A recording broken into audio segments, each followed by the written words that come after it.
Hello, everybody. My name is Blanka Tacer. I am the moderator of today's conference. It's the 65th session of the Pan-European Conference on Digital Education. August is here, almost in the end. Some of the European countries already started with the school year, and some will start this Monday. So I hope you all had a relaxing summer, relaxing holidays, and that you are ready to kickstart the new school year. We have 6 presentations today with 6 presenters, and let's see what's ahead of us.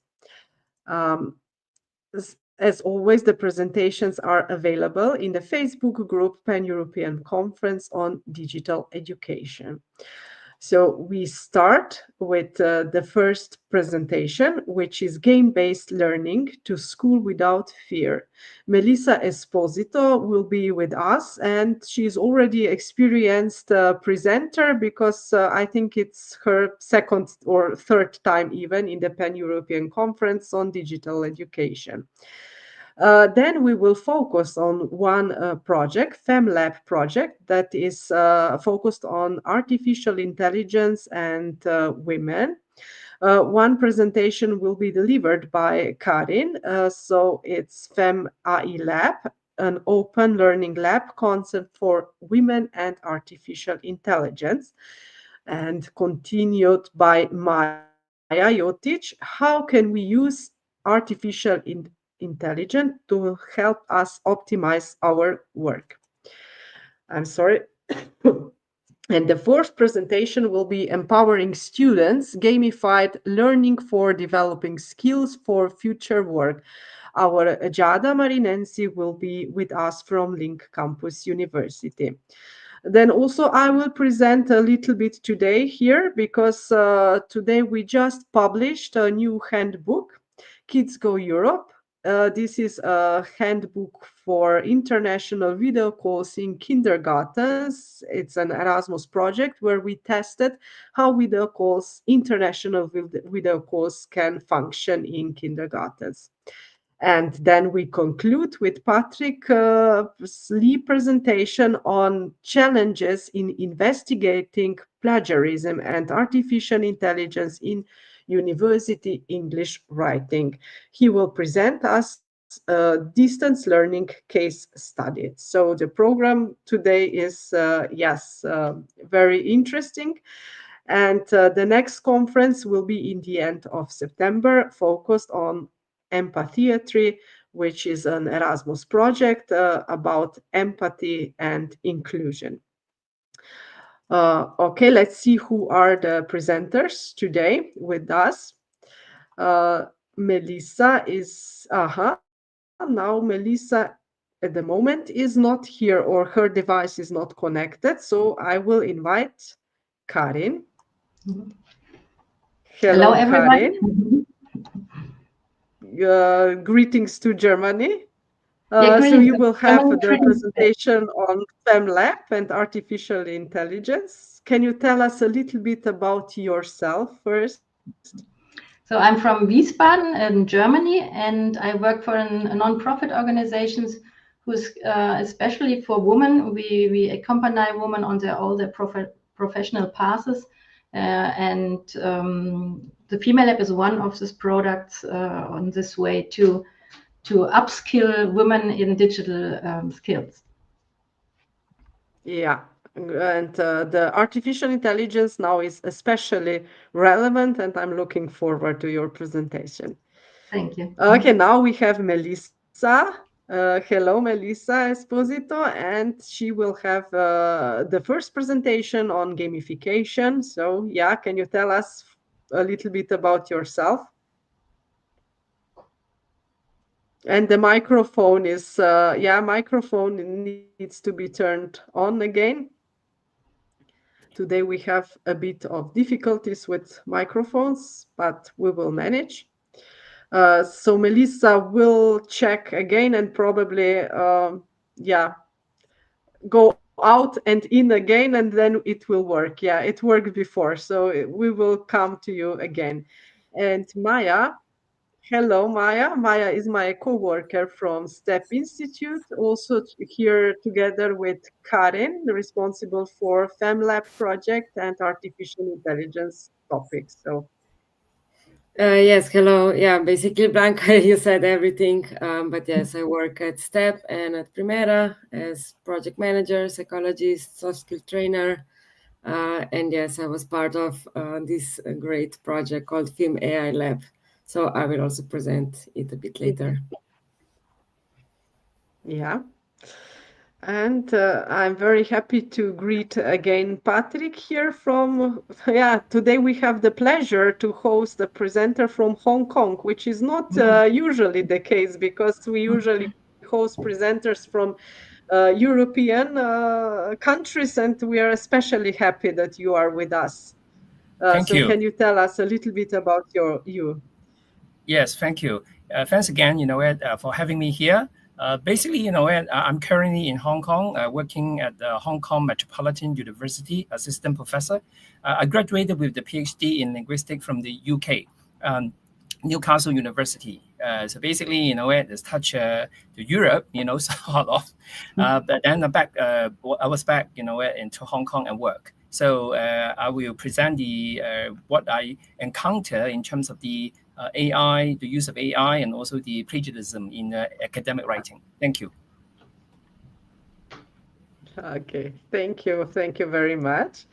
And let's try with Melissa again. I hope. Do you hear me? Now? Yeah, Oh, my perfect. name. Yes, yes, yes. Sooner or I will later we be. win. Yeah. I will be fast. I'm from Italy. I've been teaching mathematics in high school for 30 years. After graduating in 1994, I'm interested in different various projects, including training projects, and I am a Nearpod certified educator, verified educator on Academy, and a Kahoot ambassador, and puzzle coach and trainer, Wakelet community leader, book creator, verified author, and so on. And as Kahoot ambassador, I've been at BET UK 2025 in London, and at Didacta 2025 in Florence. And I work a lot with the coding, and I study all the new teaching methodologies that can be that can. So my teaching could be more interesting and more captivating. Thank you. That's Yeah, all. yeah. Thank you, Melissa. And Melissa is also expert in flipped learning, in Yes. gamification, and also today I think your presentation will be in Kahoot. So the Yes. participants will need their mobile phones, right? Yes. Yeah, so dear participants, dear teachers, dear trainers, prepare your mobile phones because you will need them in couple of minutes. Yeah, I just need to say a few technical details. Yeah, we see with other presenters a bit later, and we will continue with Melissa. But before we continue with Melissa, I would just like to inform you that also in this conference in August, it is possible to get the certificate of attendance. The link is available in the video description, which is below your screen. But also it is available in the chat. So So find the certificate link either in the chat or in the video description. You need to type in your name, your surname, and email, and then you get the certificate directly to your inbox. Please also check spam folder and commercial folders because sometimes it goes there. Yeah. All the presentations from today's conference are available in the Facebook group called the same name as our conference, so the Pan-European Conference on Digital Education. Okay, so I hope you all are ready because Melissa is ready. So prepare your mobile phones and Melissa, you can start your presentation. Okay. Yeah, we have. Let's start with our Kahoot. And yes. Let's start early. You can go on to this address, or you can look at this QR code, so you can come in the Kahoot.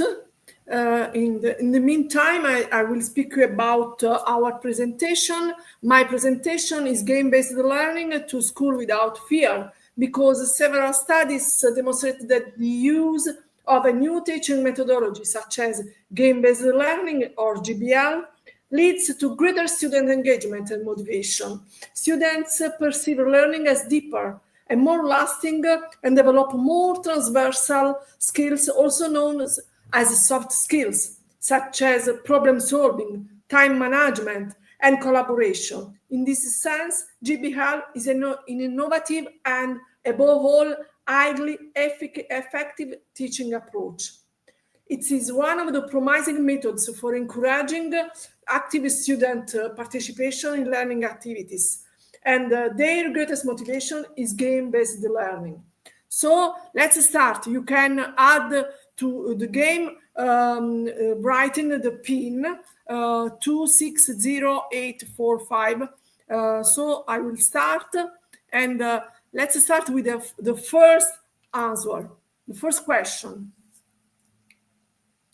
Tell me, who said?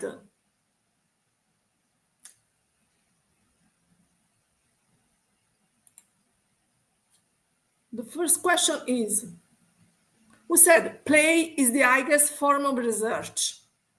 The author was Albert Einstein, Nelson Mandela, Martin Luther King, or Mahatma Gandhi? Answer, and let's see who is the winner. The time goes on, and there are 10 answers, 12, 13, and time is end. Perfect, Albert Einstein said this. So this is the podium. Sabrina is the first, Nina is the second. Play is the highest form of research, as Albert Einstein said.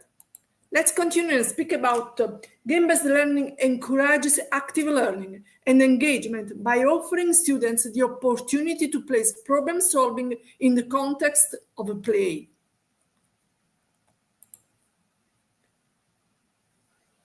Is it true or false? The idea of a game and educational tool was originally conceived by the Greek philosophers, Plato and Aristotle.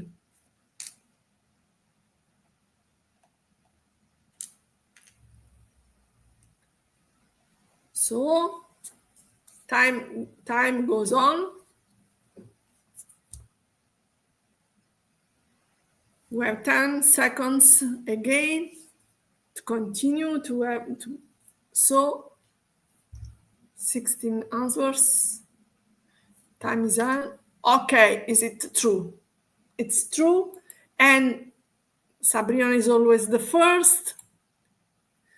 So, from a pedagogical point of view, the idea of games as an educational tool is not new. It was originally conceived by the Greek philosophers Plato and Aristotle. In more recent history, game-based education has been part of the educational theories of important figures in the scientific areas, such as Comenius, Pestalozzi in Italy, Froebel, Spencer, Gross, Montessori, and other Italian pedagogists, and Piaget, Vygotsky, and Dewey. In particular, I want to speak you briefly about Vygotsky.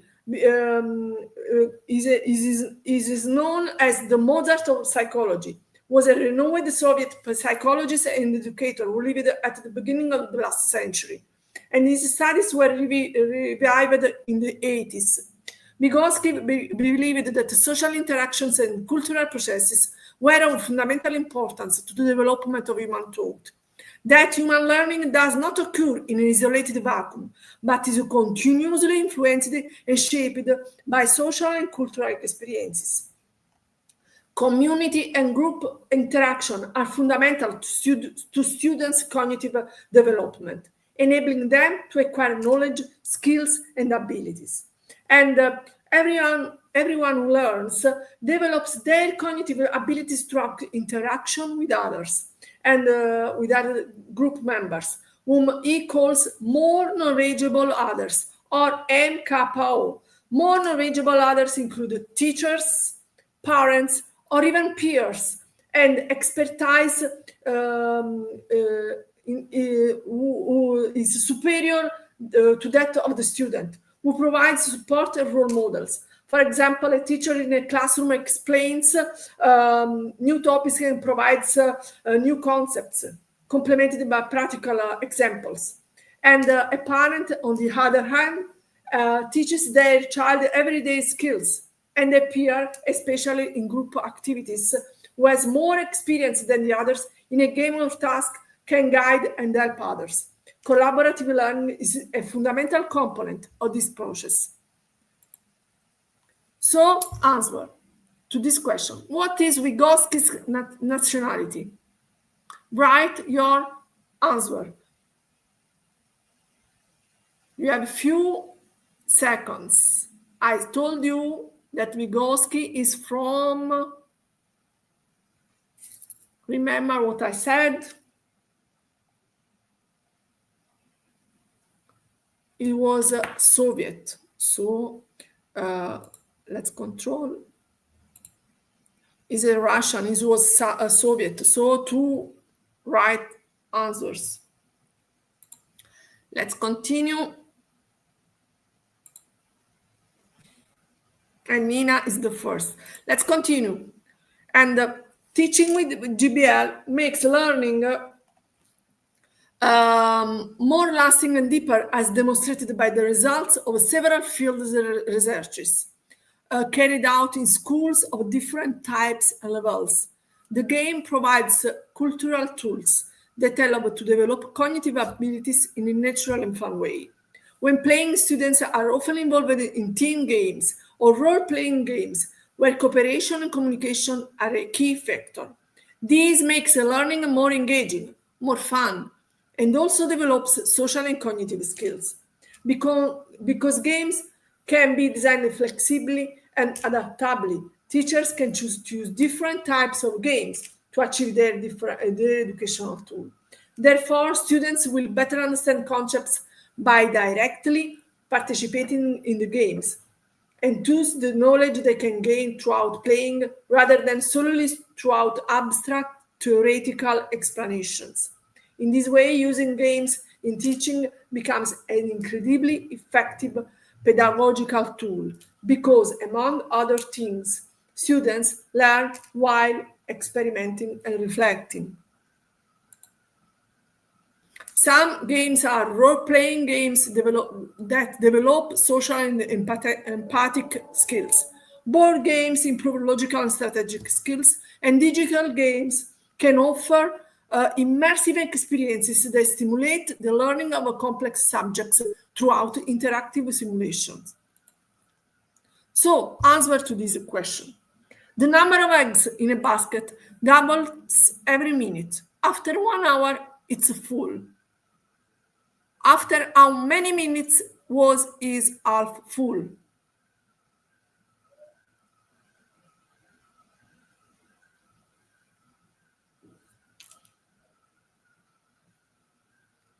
No answer. Is it too difficult? 59 minutes. Okay.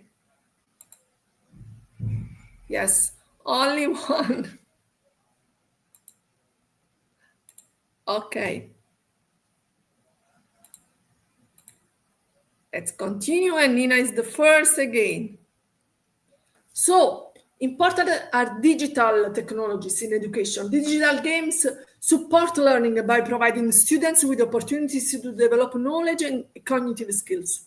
Learn throughout problem solving and experience situational learning. Using games makes learning every subject and every topic more motivating for students. And we know that motivation is the basis of learning. Motivation is a necessary process for active learning of students. Numerous studies and reviews of existing research have been conducted in this area, and mostly focusing on the effect of games on student performance compared to traditional classroom instruction. And motivation, every student has a different motivation, and teachers who ignore the issue of motivational differences tend to fail to achieve their teaching goals. So, learning becomes engaging and even fun when using teaching aids that match the development of technology. Student interest is an essential component to effective learning. A student who is interested in the learning process is attentive and focused.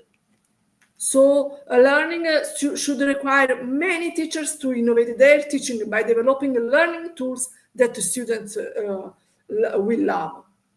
And students' interest in these subjects is often low. Many students dislike to study because they contain abstract concepts. And furthermore, students often find their teachers' lectures boring and appealing. So we must use digital tools to learn. Let's answer to this question. If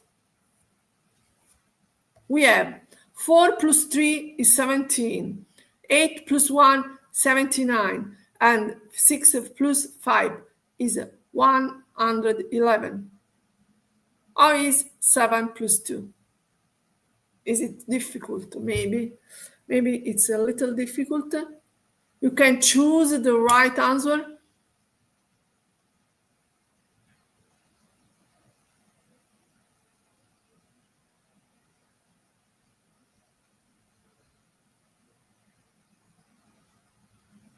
And it's a 59 because 7 minus 2 is 5, and 7 plus 9 is 9.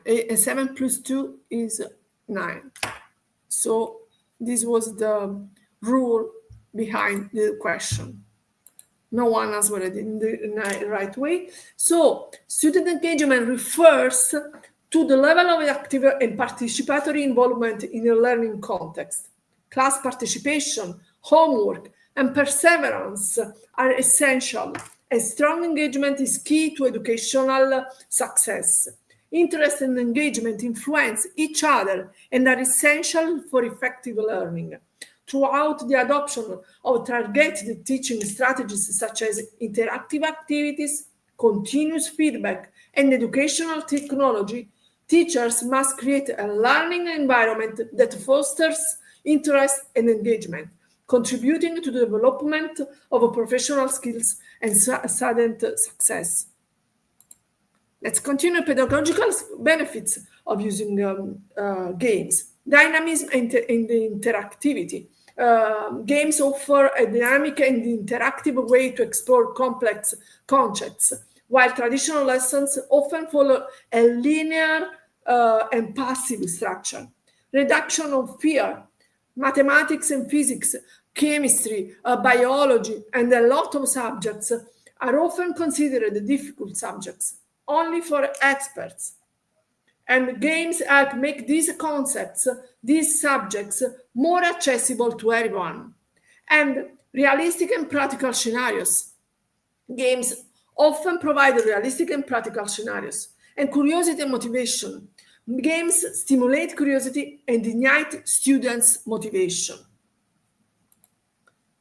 And throughout the games, students develop different soft skills that nowadays are very important, transversal skills and personal abilities that are increasingly in demand in a rapidly changing world. Games promote problem solving, cooperative work, conflict management, and time management. And they are very important because the ability to adapt to new situations, work in teams, and solve complex problems are essentials nowadays. And another question. How many digits 9 are there between 1 and 100, in your opinion? You have to count 9, 19, 29, 39, 49, 59, and then 90, 91, 92, 93, 94, 95.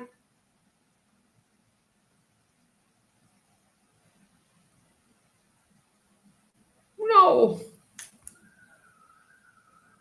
20. 9 till 90 are 9. And then 91, 92, 99. You can see here, and if you count all the green 9, they are 20. Okay, let's continue. These are some games. Students who participate in educational games have fun, are involved in activities that motivate them, feel free to learn from direct experience, and are less afraid of making mistakes, which are seen as a moment of growth. The attitude towards the subject is open.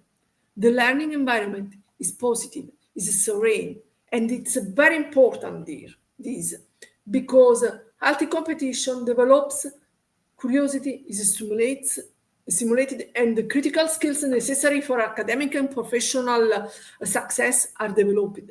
Learning is more enjoyable, and students also experience a deeper, more informed, confident, and more lasting understanding of the content. Greater student engagement is due to the interactive and participatory nature of GBL, game-based learning, which transforms learning into a dynamic and engaging activity. Students are no longer mere passive spectators of lessons, but become key players in the learning process, actively participating and immediately applying the knowledge that they acquire in a game context. Let's continue. And GBL is a teaching strategy that uses games to teach specific content or to achieve a specific learning outcome. Throughout play, students acquire, strengthen, or enrich their knowledge. It is the game itself that trains them to acquire knowledge. Answer to this question. The sum of the ages of 6 children is 64 years. What will their sum be in 6 years?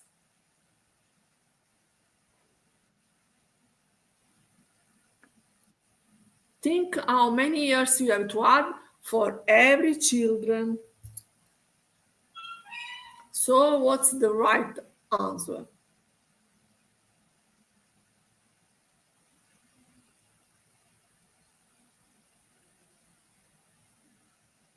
Six years for the first children, 6 years for the second.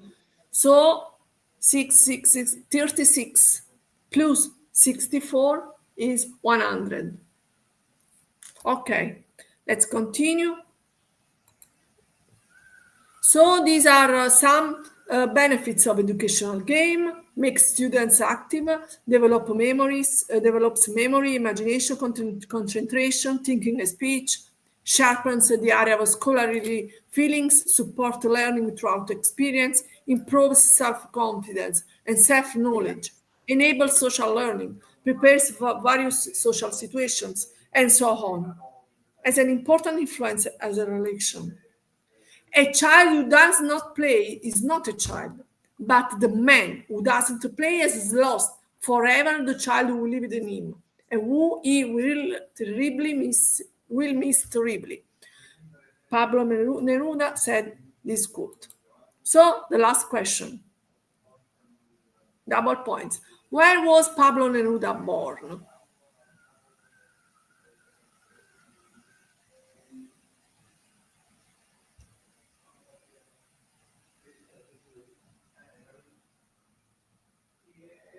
Eight seconds. 7, 6, 5, 4, 3, 2, 1, 0.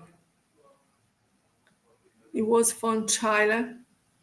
Here, these are all right questions, right? 4 answered in the right way. Thank you again for listening to me. I hope you enjoyed it during this presentation. And I close. I return here. And I close my presentation. Thank you very much, Melissa, for your presentation. It's very good to know that students in your class can actually do their job. So the job of students is of children to play a lot. So it's good, yeah. We moved from Italy to Germany, and we continue with the FemAlLab project. So here is Karin with us. Karin, hello. Hello again. Yes, hello again. So Karin has the presentation on FemAlLab, an open learning lab concept for women and artificial intelligence. This is an Erasmus Plus project, which is in the end now, and they will present us the results. So it's good to have you here. Thank you. So hopefully my screen is visible now. Yes, it's up, yeah. Okay. So I have the pleasure to report to you on our project called FemAlLab. And it was already 2 years ago that we came to the question, how can we provide an open and accessible way to women to develop AI skills for their professional and personal use? And so we try to find an answer. I will tell you a little bit on the concept that we invented, then the practice that we did with this concept, and finally I will offer you some material that you can use, download, or I think Blanka will send to you after this session, in order, if you are interested to do something like the FemAlLab or similar. So first of all, we decided to find the answer in the realm of an Erasmus Plus project. So we started in small-scale cooperation with 2 partners, where one of them is a STEP Institute. That's why finally we are here in this presentation also. So we had a project with 2 partners in 2 countries over 12 months. And the tasks that we gave to ourselves were to design, to test, and to evaluate this open learning concept, and then afterwards to share the results with others. And our wish was that it should be a very low threshold concept for women, to make it easy to enter. It should be motivating and for sure adaptable to different learning styles. And for sure it should be useful for the woman. So the concept should also be enable that every participant would be able to learn on their individual learning goals. That this included that it should be a self-organized learning concept, but in the same time it should be co-creative, collaborative, and peer learning attempt. So this is connecting to what Melissa just told us, social and community-driven learning. And finally, it should not only be about AI, but also with the help of AI tools. So AI tools or applications should be enhancing the learning process. So for the learning setting, we took reference from existing learning concepts out there and already proved concepts, and we mixed them. And for the first idea, there was a concept which was of a series of 10 learning events, which should take place once in a week for 4 hours each. And every event would be divided in 3 sections. We would start with a learning impulse for about 1 hour, where AI topics should be presented. Then it should be followed by learning circles. The idea was that 3 to 5 participants of the whole group would gather together and learn in small learning circles and update each other on what they intended to learn, what they did learn, and what they are wanting to learn until the next event. And finally, it would be followed by what we call free learning. So 2 hours approximately in this event that were reserved for that the people could learn on their own individual learning goals in a self-paced way. So concerning the content, our idea was first, for sure, to bring topics, basics of AI, what it is, some ethical aspects, then also how to communicate with AI, so basic of promptings. Then we wanted to demonstrate recent AI tools and how to use them. And for sure, also to give some information on personal skills needed to realize self-paced learning. But the main idea was also that after a while, the participants would present their own experiences with the AI tools they learned, to present their workflows and use cases, and to share it amongst their peer group. So this was a concept, and now from theory to practice. Then we had this first pilot run in Wiesbaden, starting in, I think it was in May in Germany. And on the pilot run in STEP Institute in Ljubljana will be presented by Maja after my presentation. So we really started with this 10-week concept, and we had a fixed group of about 50 women who would come almost every 10 weeks, every Monday from 4 to 8 o'clock in the evening, so that they come also after the working hours. And we also had not only the clients who are generally come to our education center, but also the trainers that are working for us. So they were learning co-creative together. So what are the 2 major results in this first pilot run?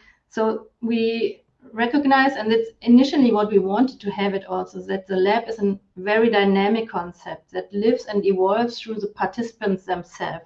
So we had some ideas how it can go, but they really brought it to life. And this is for example, for this learning circles that we intended to have to be always fixed circles over the distance of these 10 weeks.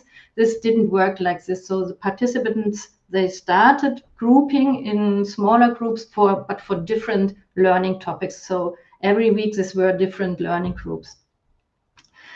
The most important outcome overall is, I think, that the participants, adult women, who are really have an experience on how they learned in the past, they needed to understand that it's on their own responsibility and on their own commitment what would be the output of their personal individual learning journey. And this was really kind of difficult experience maybe, but also an opening experience in their for them.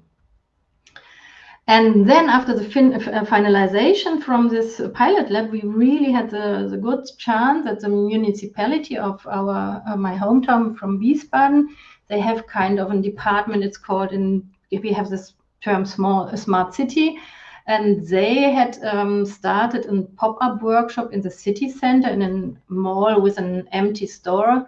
And this pop-up workshop, they call it Future Workshop.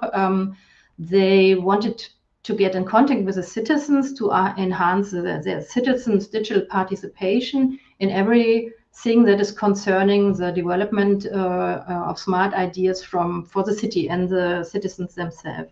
So this was really, really a good occasion, and we are still going on to realize our lab there every Monday.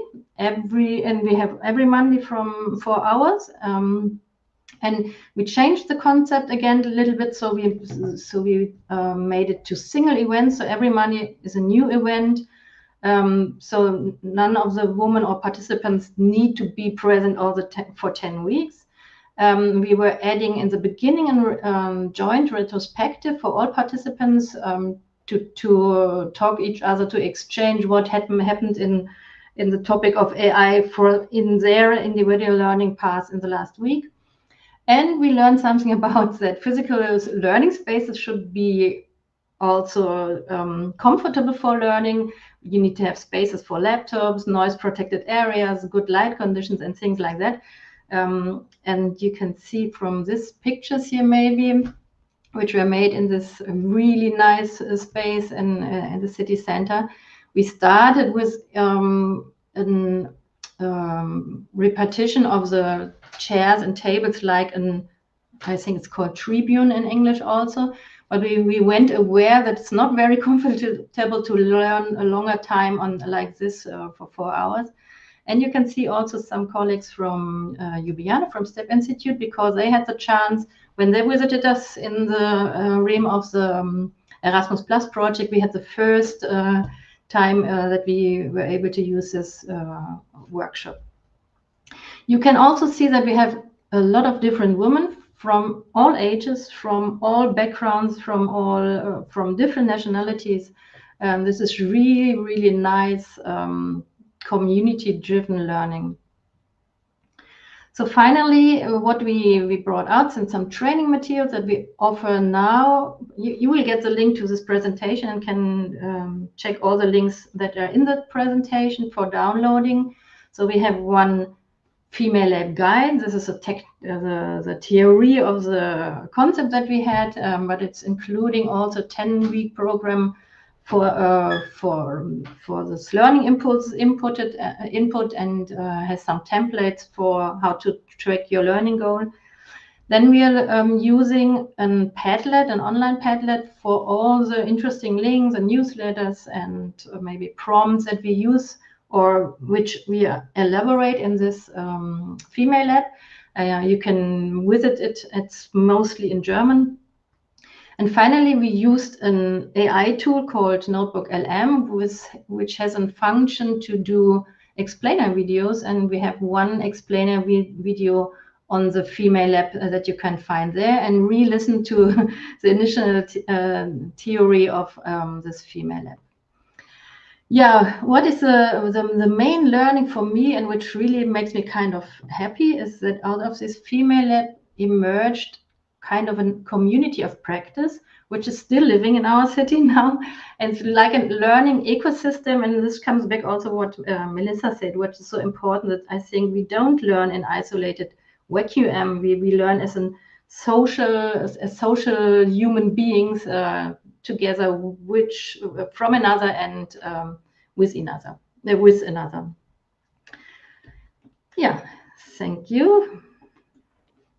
Thank you, Karin. And also our conference is the example of joint learning because we learn now together for like 4 years, even more.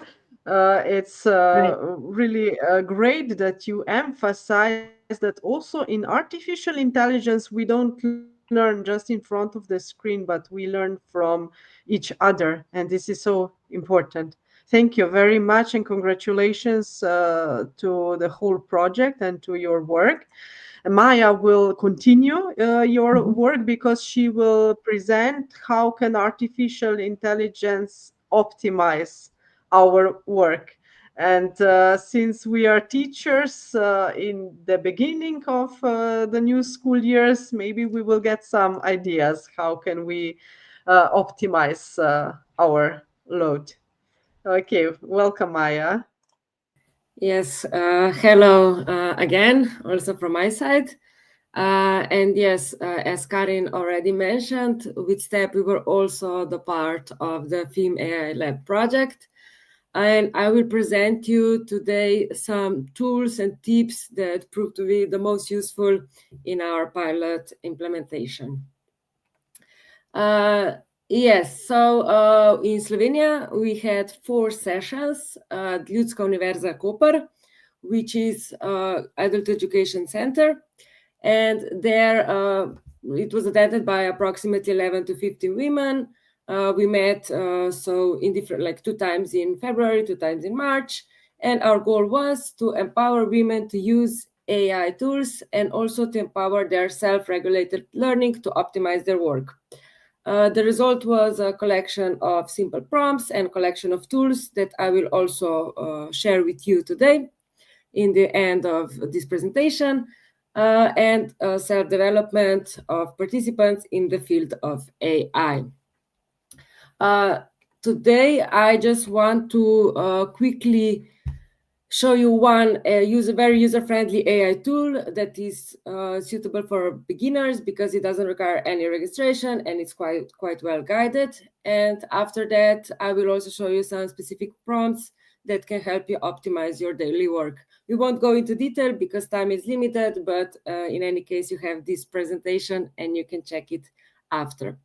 And in the end of the PowerPoint, you will also get access, you will be able to access a collection of prompts and AI tools that are gathered as part of that project and also translated to English.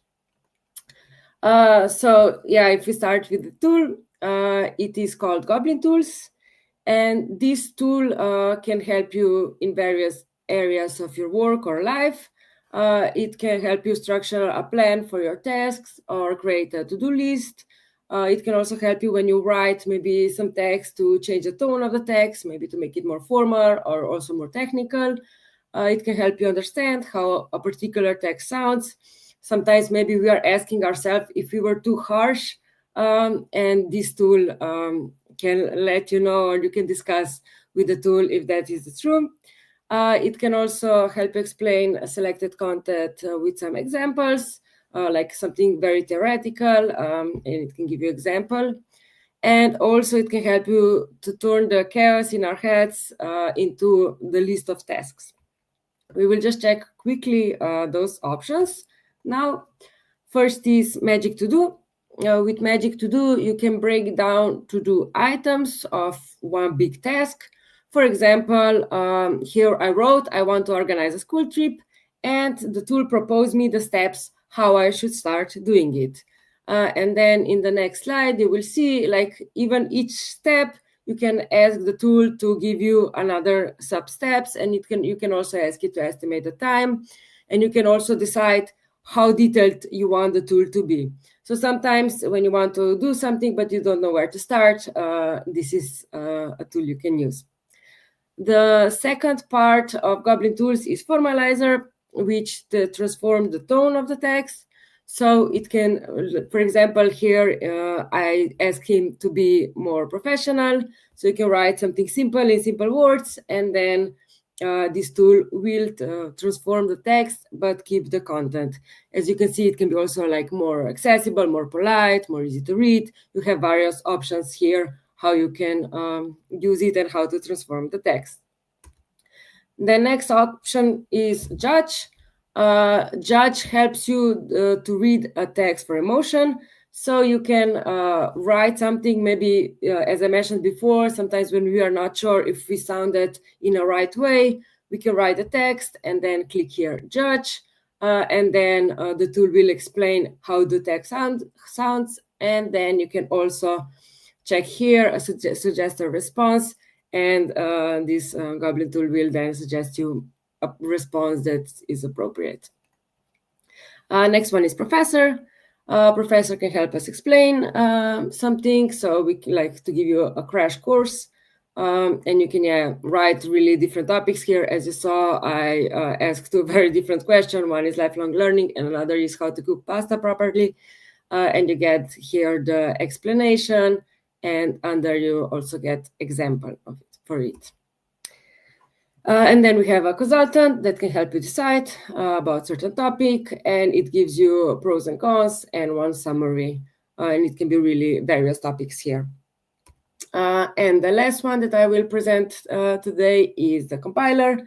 Sometimes when we have a lot of things happening in our head and we want somebody to just help us sort out the mess, we can use the compiler, we can write down, or we can also use this microphone and just say whatever is in our head, and then compiler will help us to do a to-do list of all the tasks we have. Goblin tools also work in a lot of languages, so you can also try it in your language. In some, probably better in some words, but in Slovenian, it was actually quite okay. And Slovenian is usually less represented language in those AI tools.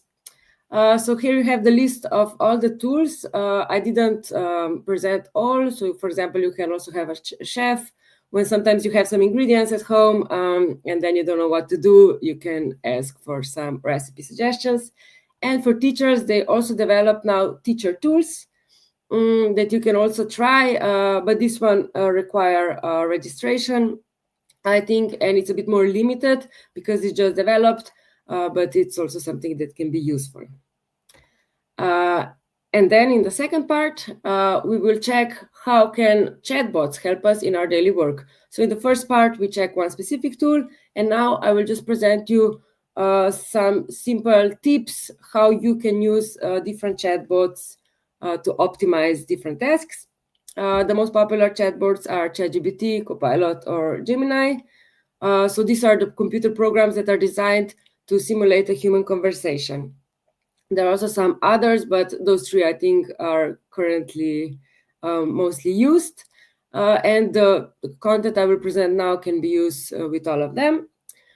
Basically, what we do, the process here is called prompting, and this is the process of creating questions or instructions for artificial intelligence models to obtain desired answer or results. Here, I think what is a good thing about AI is that it is teaching us how to generate quality questions.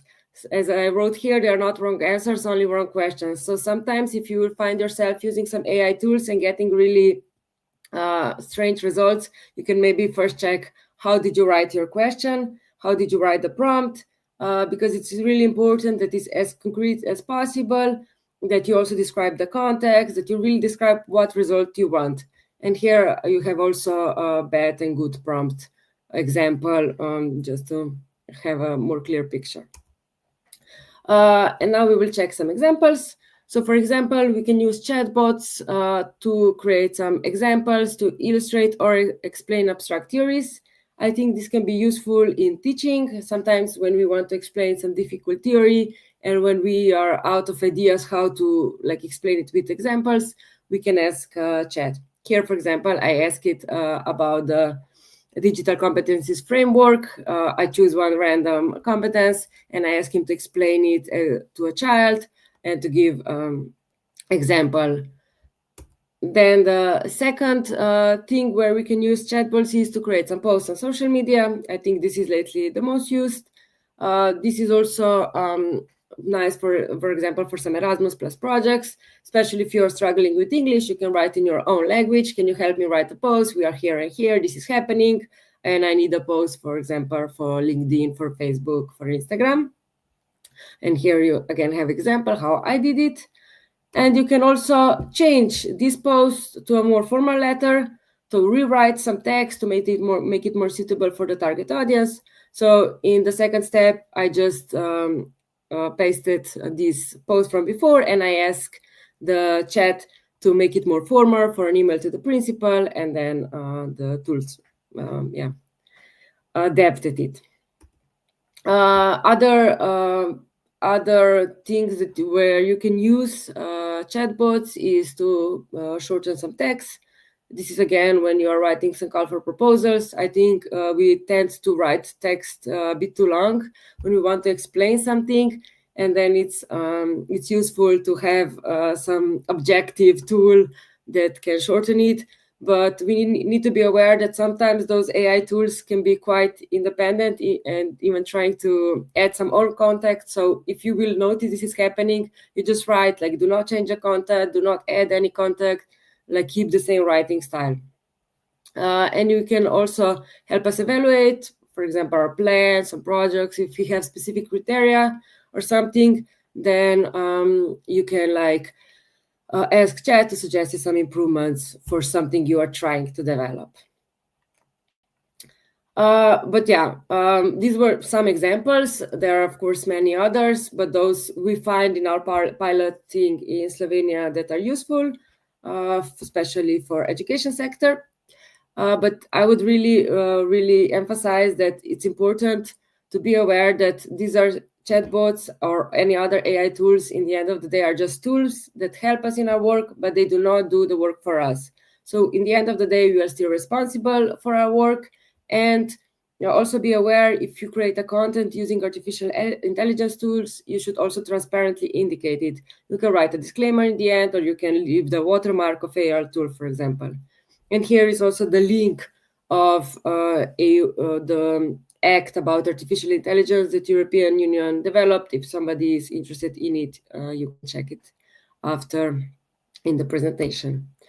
And in the end, here you have the list of its opening. I hope it will open. But yeah, you have the list of AI tools that we used in our pilot run in Slovenia, with some brief descriptions and some basic prompts that you can also use. And this is all you can, like, when you open the presentation, you can click the links, but we also added it as part of this presentation. And that's it.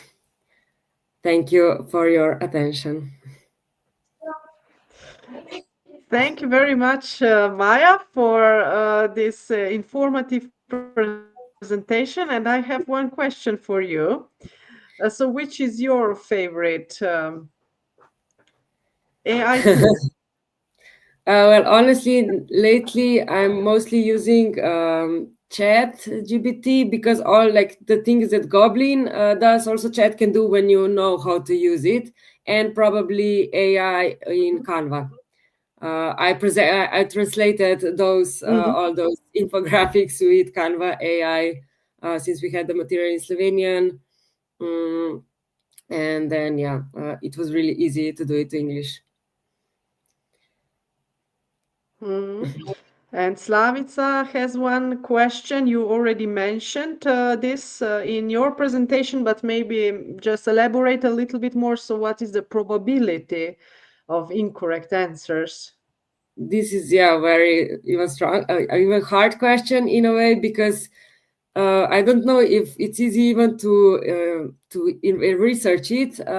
In any case, we can't trust AI, like never. I would say AI is like a student that is helping us do the work, but still we need to check everything he does. So sometimes I'm even surprised how confident some tools are in giving wrong information. But I don't know what is the probability, but there is always a probability that is big enough to not trust it. So as I said, it can help us, but not it can do the work instead of us.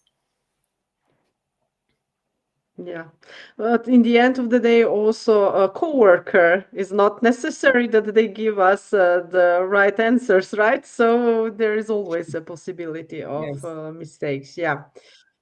Thank you, Maja. Once again, we move back to Italy and to Giada Marinensi, and back to the topic as well.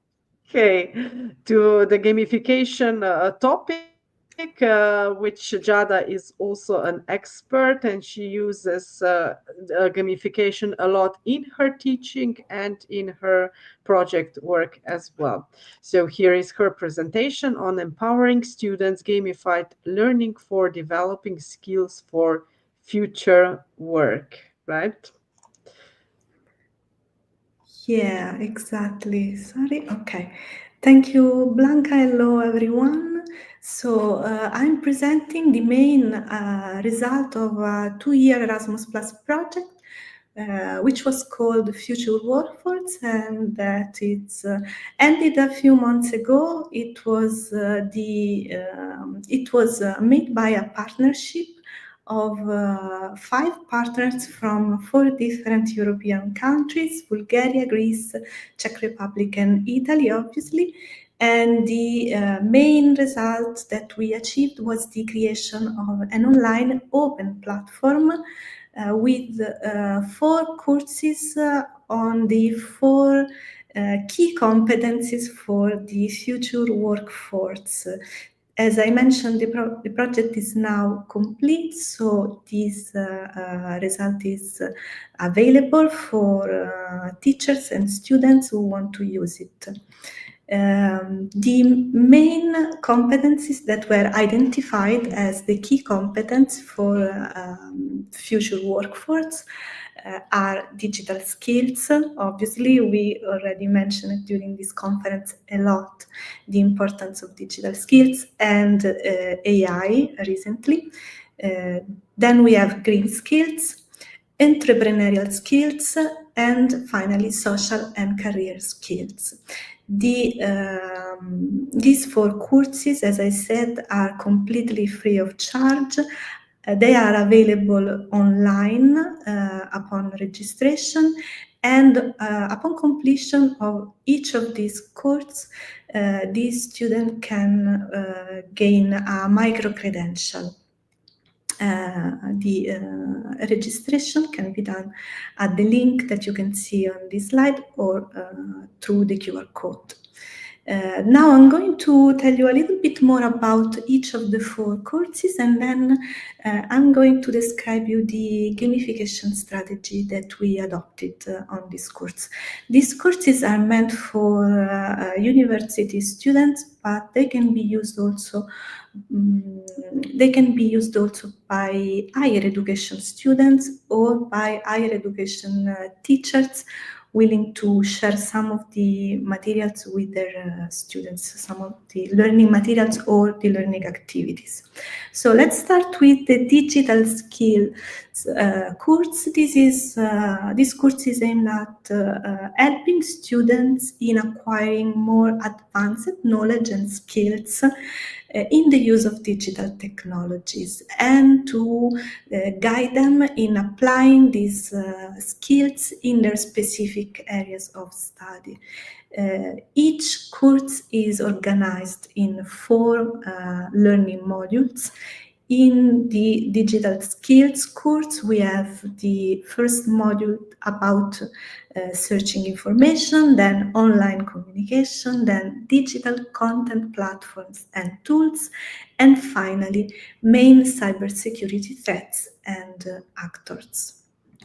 Then we have the green skills course, which is basically about the life on Earth, and especially about the human impact on the ecosystem and the main global problems,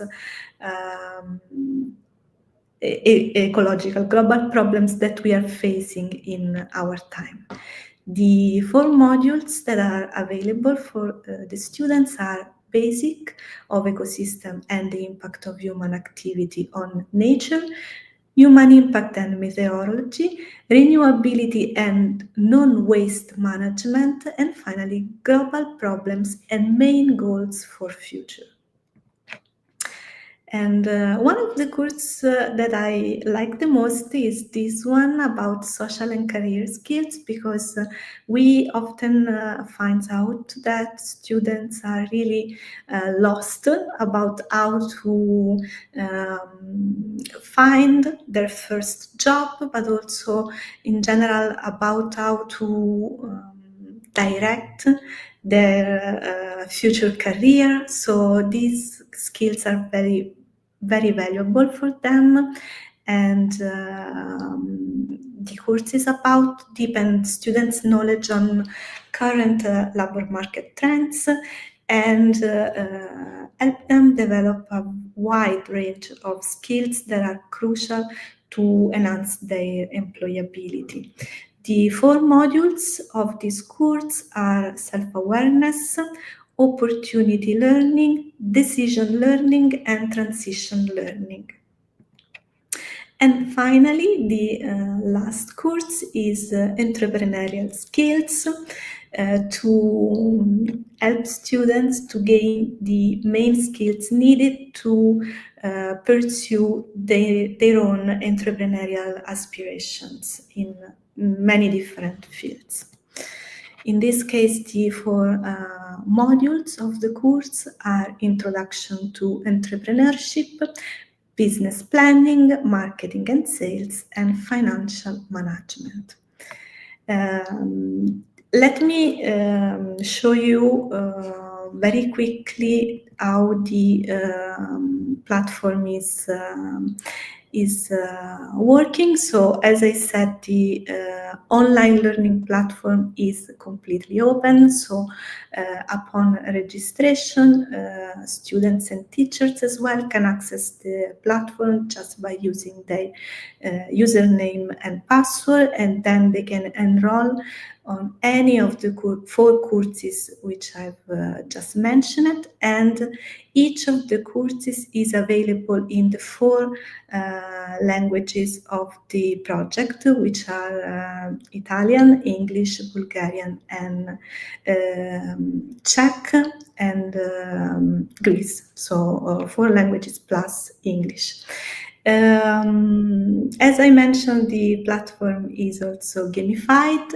Gamification means that we are using game elements such as points, badges, also obviously leaderboards, and many other game elements outside the entertainment field. So in this case, we are using these game elements to make the learning experience more engaging and interactive, and to support engagement and motivation.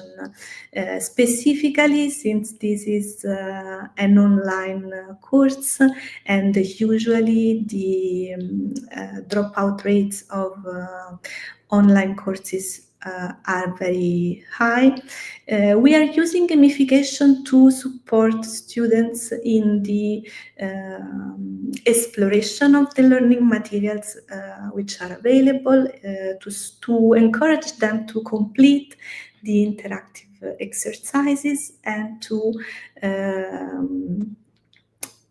access the interactive exercises and achieve a passing grade. So we want them to do this interactive exercise more than once if they didn't succeed at their first try.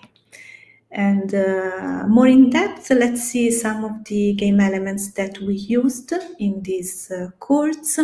So first of all, we used experience points and levels as a way of showing students their progress throughout the course, and to receive feedback on their progression throughout the course and towards the success in the course.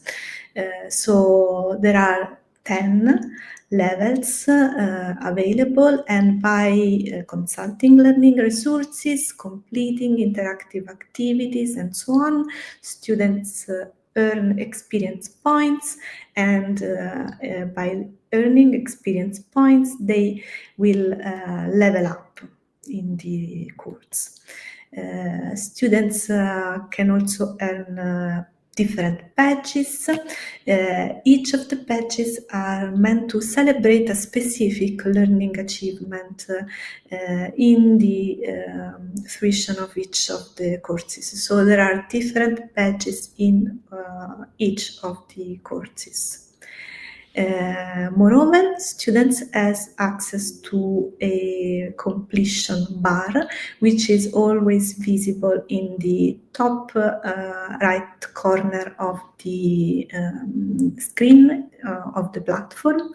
And the progress bar is interactive, so students can see highlighted in green the elements of the course that they have already completed, and highlighted in blue the elements that they still have to complete in order to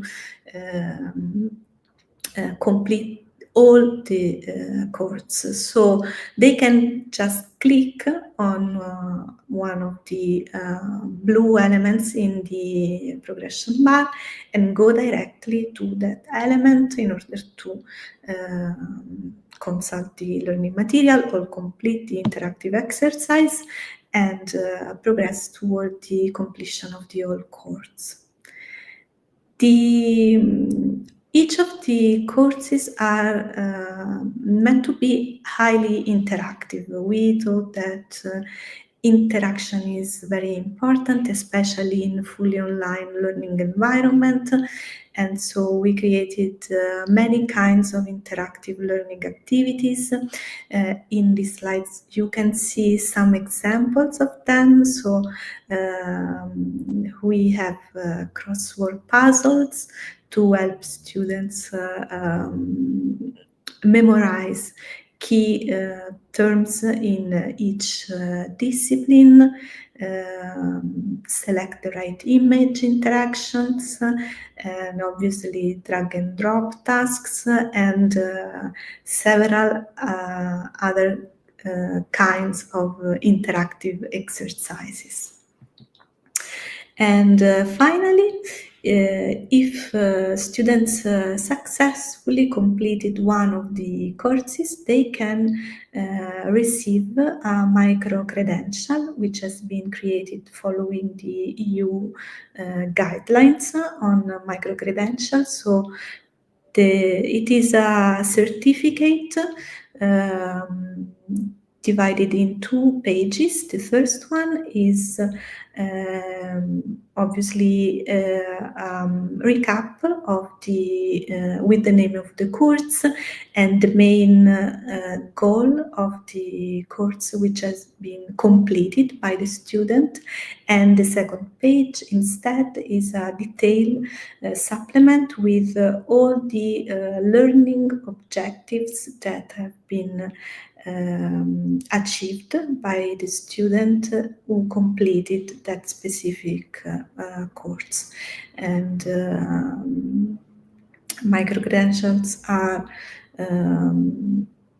very important in order to let students share their learning achievements in their country, but also across Europe. At the end of the development phase of this online learning platform, we tested these courses for 6 months during the pilot phase of the project, which ended in September 2024. During this pilot phase, more than 700 students enrolled on the platform from all the 4 countries of the Future Workforce Partnership, but also from other European countries as well. Students enrolled more or less evenly in the 4 available courses, with a slight preference for the entrepreneurial skills course. And more than 200 students completed a course and received the corresponding micro-credential. So this was a very positive result for us, because it's, as I said before, the dropout rate for online courses is usually very high. So having this huge number of learners completing at least one of the available courses is a very positive result. We were very happy with this. At the end of the course, students also had to complete a final survey in order to provide us with some feedback on how they enjoyed their experience on the online platform, and analyzing the results collected. We saw that more than 3/4 of the respondents were actually satisfied with their learning experience, and said that the courses and the platform met their initial objectives. Almost all the respondents find out that the platform was easy to use, which was also one of our main objectives, since the courses are meant to be based and fully online, so there is no external guidance and no tutoring for the students, so the platform needed to be very easy to use. And finally, students also enjoyed the gamified aspect of the courses. Specifically, they enjoyed the presence of gamification elements because it made the process more interesting. These are a series of quotes that we extracted from the open-ended question that was included at the end of the feedback survey. So students also, one of the students highlighted that gamification was the part of the experience that was more enjoyable because transformed the learning into an engaging adventure. And also, as you can see, one of the entrepreneurial skills course student commented that I really appreciate the clarity and the manner in which the topics of the course were covered. The use of explanatory videos and gamification was a great way to learn. And finally, from one of the students that completed the social and career skill course, this was the comment. First of all, it was very exciting, and even at times I lost track of the time spent. I liked it, the idea of getting points, because it makes me search for the right answer and achieve the maximum score, which was, as I said at the beginning, one of our objectives when we decided to implement gamification into the course. So overall, we are very satisfied with the results of this experience. And as I mentioned, the platform is available, and the learning material can be used online as part of these courses, but they can also be downloaded in PDFs or as PowerPoint presentations, so they can also be used by teachers willing to use this part of this learning contents in their normal courses. So this is another option that can be available if you want.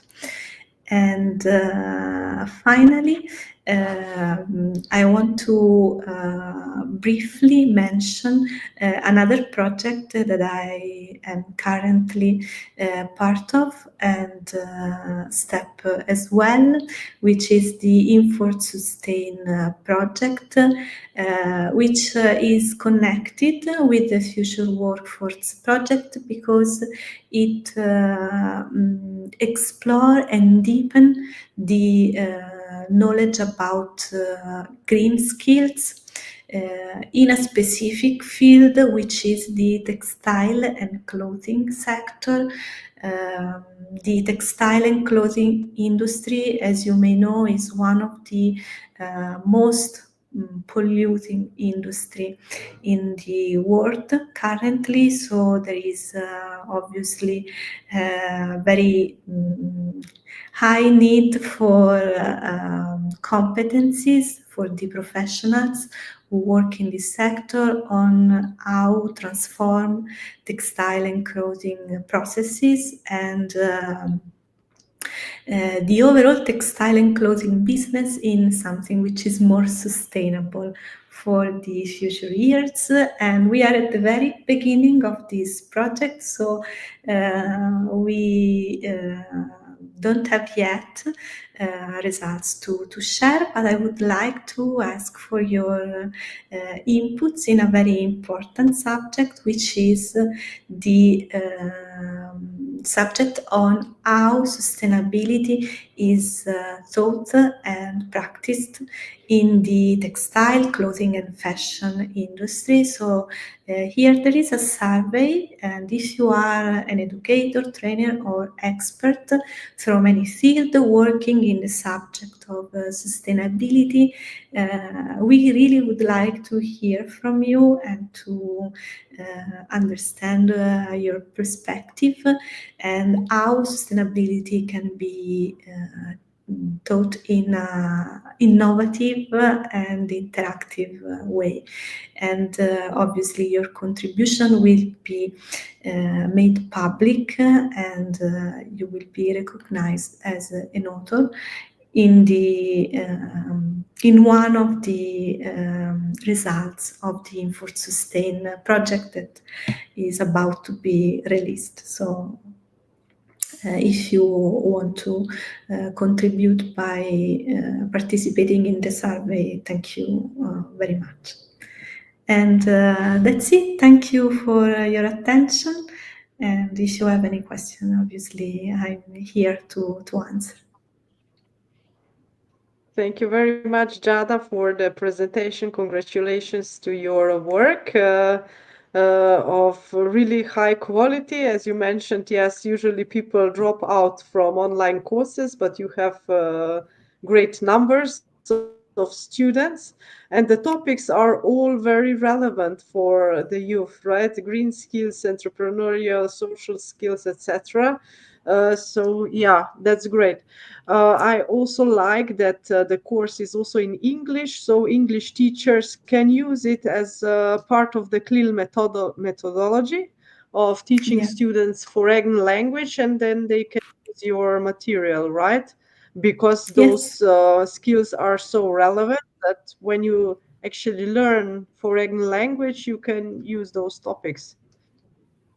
Yeah, that's true. This is another interesting way of using these learning materials.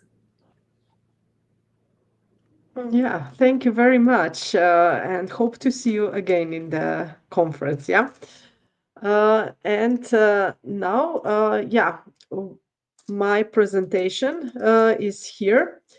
So today I will present a little piece. It's also from one Erasmus project, Kids Go Europe. This project was about making video calls in kindergartens because children are many times curious what are their parents doing during their work-related video calls. So we said, why not give them this experience? And we paired up kindergartens from Germany and kindergartens from Austria, and we planned activities, video calls among children from Austria and Germany so that they exchange and children participated in short video calls so that they got this experience how it is when you have maybe work related or play related in their case video call. So as a result of this 2 years long project, it is a handbook in 3 languages. Kids Go Europe, so handbook for international video calls in kindergartens. It's available currently in English and in Spanish, and German version will soon come out as well in few days. And you can download them for free, of course. Just a second, yeah. You can download all the handbooks for free from the Facebook group Erasmus Plus Kindergartens or from the publisher page lulu.com. You can go there and get the handbook. I will present you the table of the content so that you will see what's inside. The most important part is that this handbook is actually the whole document where we described how we organized this project of international collaboration among kindergartens from Germany and Austria. But there are also all the activities that we tested during the video calls. So we have like 24 activities that children did during those video calls. And here is the list, like get to know each other or read them and names, show and tell, virtual tour in the kindergarten, then friendship tree, then getting to know our country and city. Then we had some language fun or story time exchange, and we also collaborate in art, in and exchange different little gifts, and it was a really fun experience. But the I will present you now 3 activities that children find them especially interested. Here are the examples, and so the activities are written in the same way also in the handbook. So they are written in the way that you can use them also if you would like to try. So if you are a kindergarten teacher or even if you are a primary school teacher, you can try those projects with your classes. And you have activities here and written step by step how to conduct them. For instance, virtual tour activity was especially interesting for children because they found out that maybe their playroom in Austria is different than a playroom of kids in Germany. So one group of children prepare a short virtual tour of the kindergarten. It's also possible to do in park or in the museum, but we decided in the kindergarten. And then they share this tour with the group of children from another country, and then they show them what toys they are having and what places in the kindergarten. Yeah. Then another activity that they like is a friendship tree. With this activity, children, together with teachers, built a huge tree where the roots showed how it all began. So they collected materials from before the course started, the photos of children when they wrote letters or make drawings, and they put those photos in the roots. Then the trunk was a symbol of how they grow together, how they grew together. And here they added photos of the video calls, include children and teachers, how they were together. And then with the crown, also how they shared their friendship, how so each child prepare a leaf with their name or drawings, etc. So this was like one result of the project.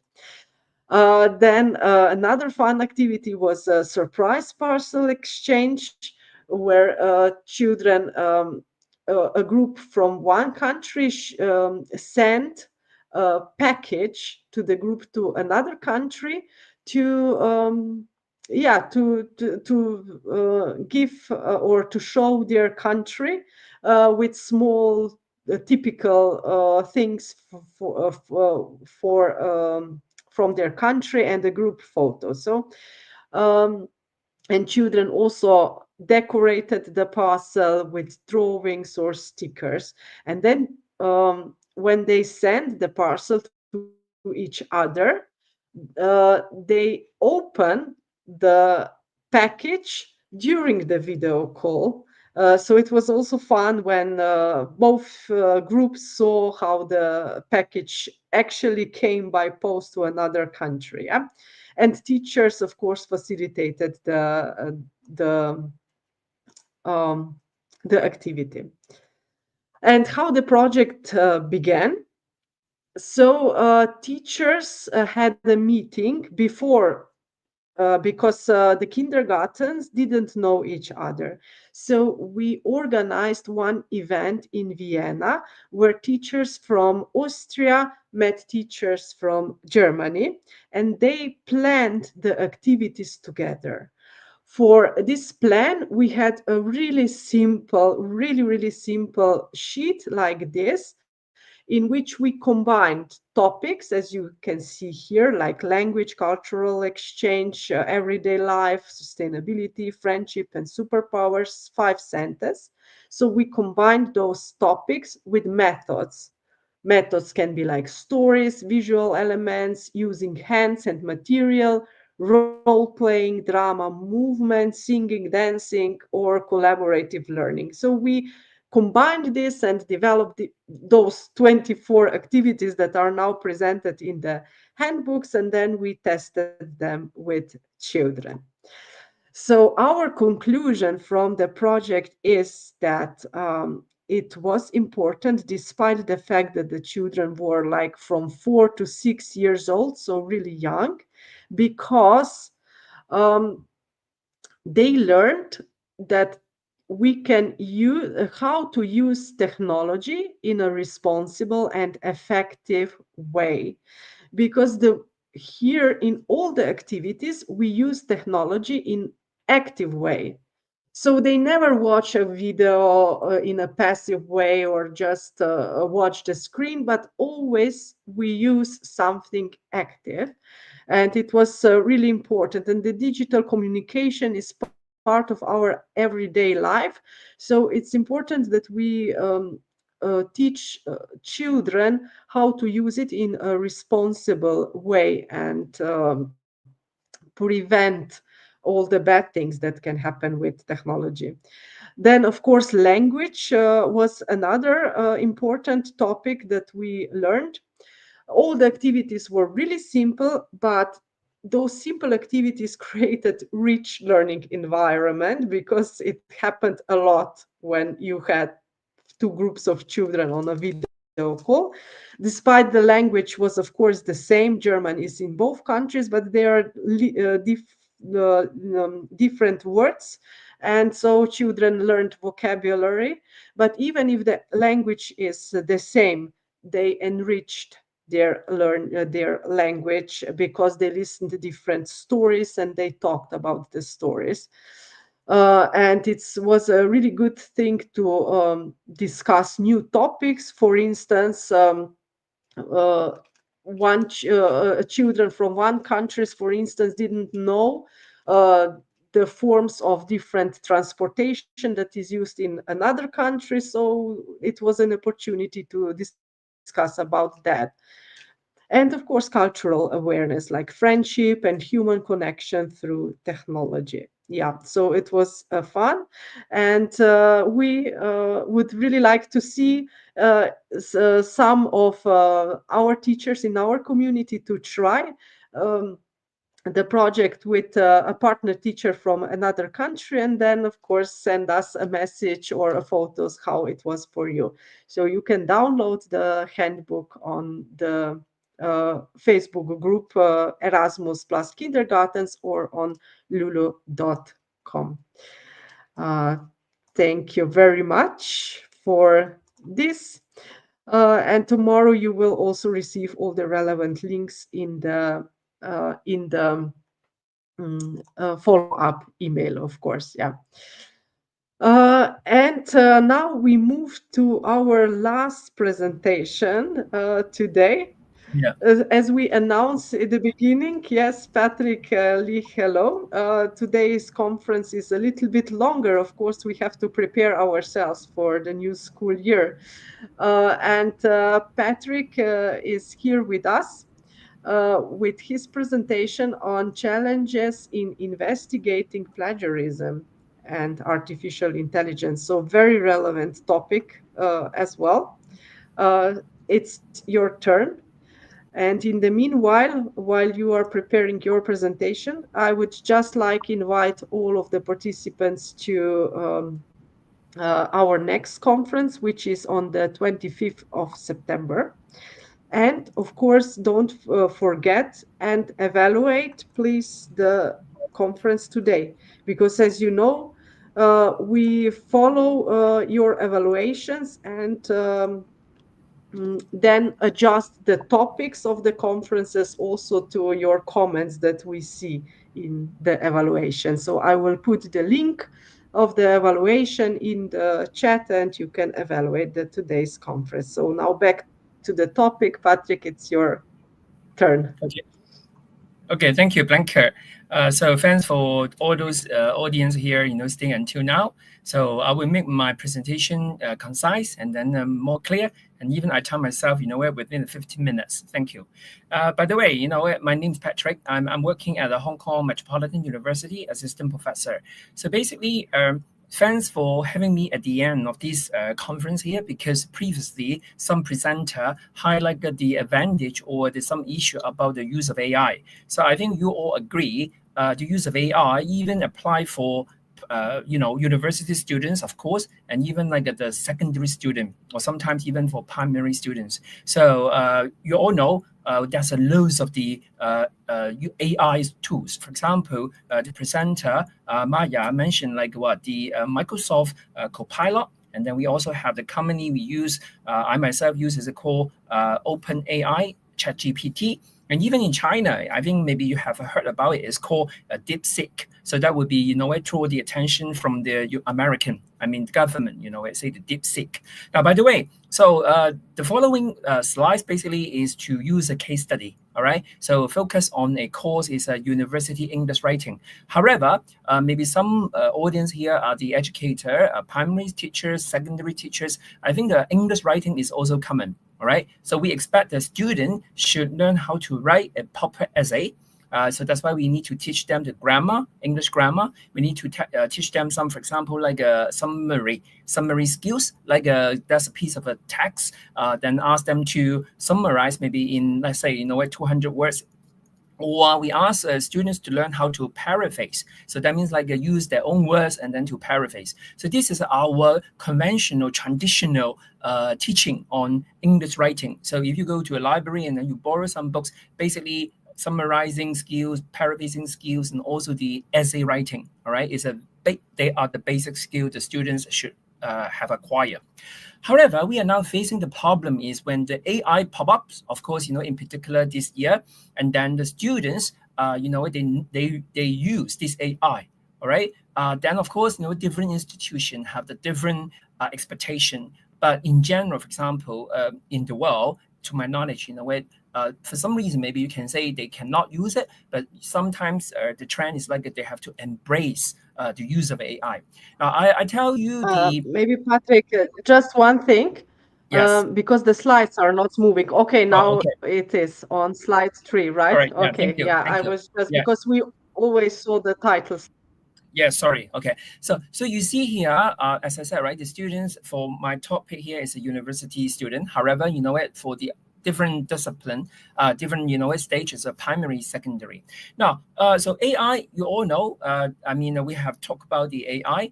Now, the problem here is we expect the students should not just copy someone's work. So that's why we call it plagiarism. So that's why we ask them to have the in-text citation to cite, who they are, which year publication, and also have the text and citation. That's what they should have acquired. Now, then in different institutions like our university here, we also have the some guideline. We have to ask the student to use the proper citation to avoid the plagiarism. Now, then, as I said, now we have the AI. So it's a very easy, way they can find some ways to use the AI. Now, then the problem will be the function of the using AI, for example, like a grammar, of course, easy. All right, that's a grammar checking. The function here, for example, to use the prompt, like a prompt engineering. That means to summarize the following text in less than 200 words or paraphrase something. Then use the AI will automatically produce the stuff. Now, the issue here will be what? I'm now going to report is the real cases is a very difficult to investigate whether the student work is done by themselves or actually is called plagiarism by the use of AI. Then, of course, I will also tell you how we should redesign the course assessment. to kind of tackle this issue. Now, so the course here is called English writing. Basically, it's a one term, and then ask the student to summarize and to paraphrase, and then this kind of a task. Then we expect for this kind of a task, and then we ask them, hey, please don't use, all right, don't use the AI, all right. Then in class time, we have a tutor explicitly state, hey, when you work on the summary, because this is a university, so you have to know how to summarize, use your own words, or reorganize the ideas, etc. But interestingly, actually, the student used the AI to produce the work, and then, but they say they didn't use it. Then the point is, how do we know? How do we help them to understand, oh, this is an issue, all right? Now, then, of course, we find a case. This is only a case study. Even we are not saying that the student use AI for their work, for this piece of work, but at least this is an issue we have to be aware of. Like what? Because when the tutor got the writing here, they find this kind of writing is without any grammatical error, and also the way the style of the writing is very different from like a standard student. I mean, to the tutor's knowledge. That means what? That would be use the AI. Then we also use the AI. We ourselves use the AI to generate the AI generated answer, to make a comparison to see whether the way that we use, I mean, is it very comparable to the student's work? All right. Then we find out very similar. All right. And now, of course, that's a percentage. Then maybe you say, hey, how's the percentage? For example, like a 40-something, 50-something. All right. Now, then, of course, we give this. This is a kind of a report, right? And then we say, oh, the AI generated maybe like a 36% for this question. Then this is a kind of the AI report. Then we check. Now, of course, I just not at this point we are not saying the read the every line, but we can see the left hand side actually is the student work. Then I myself, use the question and put it into the OpenAI to generate the answer and make a comparison with the student's work. We find it very similar. All right. For example, the first slide, the adoption, and then the right hand side is integration. Then we can't find like the way they use is a very very alike. However, the students keep saying, oh no, we didn't. He or she, we didn't use it. Now, then we look at another example, another assignment question here. The left-hand side is the student's work doing summary. The right-hand side actually is to use the AI by us. And then we find out very similar. Okay. Now, of course, we are not saying that this is a 100%. That's why I say we invite the student coming here and then tell how he or she worked on this. But the student keeps saying that he didn't use it or she didn't use it, and then didn't want to see us to explain. So basically a denial, and then but keep saying that this is done by them, by the student, right? Now, then the students interestingly point out, hey, even the AI report, they have the declaration, from the AI. Now you can see that from AI report, there's a declaration like what? Our AI writing assessment may not always be accurate. All right. It may misidentify writing that is likely AI generated as AI generated, and AI paraphrased or likely AI generated. Now, in other words, even the AI report is saying like, hey, not 100%. Even the percentage, even 60 or 30, 40, actually, that's cast the issue on the teacher. We find it very difficult, all right, to say, hey, this is done by AI. Even we find a kind of evidence, right? The way that they put very similar, comparable to the way that generated by the AI. Another declaration is called false positive. False positive, that means what? Is incorrectly flagging human written tests as AI generated.